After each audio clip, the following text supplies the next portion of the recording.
What is up, everybody?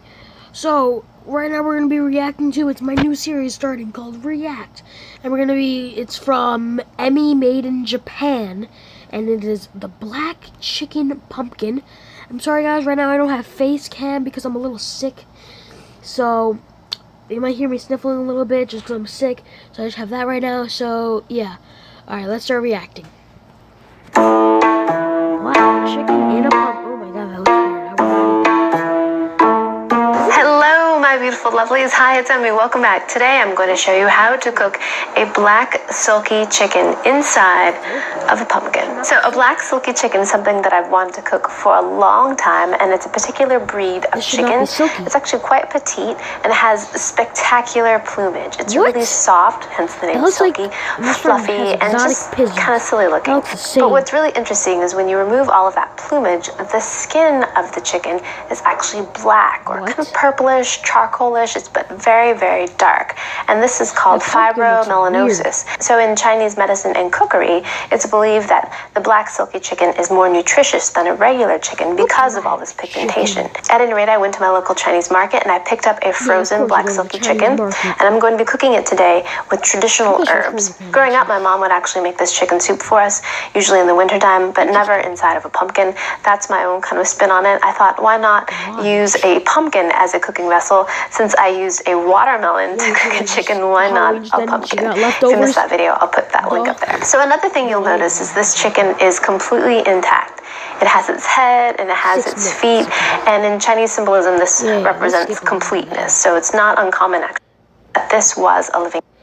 Okay, the first thing you want to do is clean pork. This step creates a very clear chicken broth. And just leave it in there for a couple minutes. Then remove it and then throw out that water. Next, we're going to prepare our pumpkin. I got myself a very handsome jack-o'-lantern pumpkin. You can use an eating pumpkin if you like, but I'm not planning on eating the pumpkin. I'm just using it as a vessel to cook the chicken in, so I went for aesthetics. But you can certainly get a Cinderella pumpkin or a Blue Hubbard or some kind of good eating squash. Next, we're going to hollow out our pumpkin. I used a serrated bread knife and created a large lid. You want to make sure your opening is large enough to accommodate your bird. Next, we're going to scoop out all of the seeds. You can use a large spoon, or in this case, I used the top of a canning jar. Scoop all the seeds out. You don't have to worry about being too tidy. I got this herbal Chinese mix. It came with a little bag, and I placed all of those in there, and that way it'll make it really easy to remove when we're done cooking.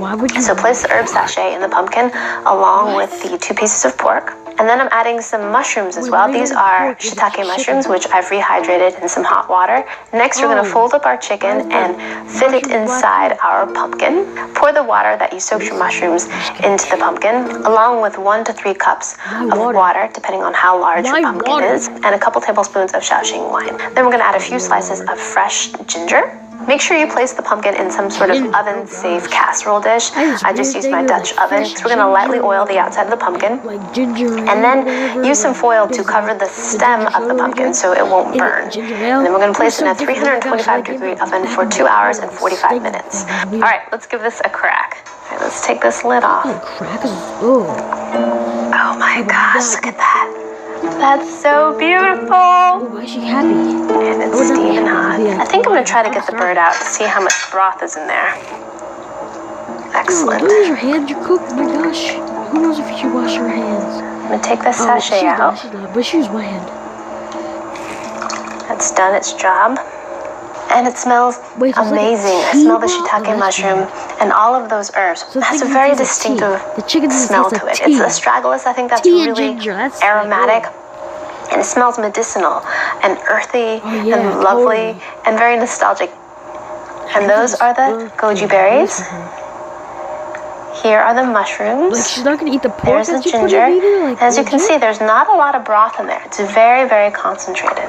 So the pigmentation is not limited to just the skin. It actually occurs also in the bones and in the flesh of the meat as well. Another interesting genetic mutation about black silky chickens is that they are polydactyl. So they'll have an extra digit. Most chickens have 4, and this one has 5. So another thing about this chicken as well is it's much leaner than a typical chicken as well. Lovely. All right, and there you have it, a beautiful bowl of black silky chicken soup. All right, I can't wait to taste this. All right, so here's the broth. Alright, the What the Lucky heck Balls. is that? No. That's good. It's so rich. So rich. A really concentrated chicken broth. Very concentrated. Sweet and full of chicken know. flavor with lots of shiitake flavor in there as well. Oh, yes, it's my woodsy favorite flavor, and shiitake. earthy. And also what's in there, of course, are the flavor of the herbs. The astragalus, Oh, yes. the sweetness from the goji berries. All of it is in here. And it's woodsy and earthy. And also what's in there, of course, are the flavor of the herbs. The astragalus, the sweetness from the goji berries. Oh, goji. All of it is in here. And it is fantastic. Alright, guys. See you later. Thanks for reacting. And bye. Great. Bye.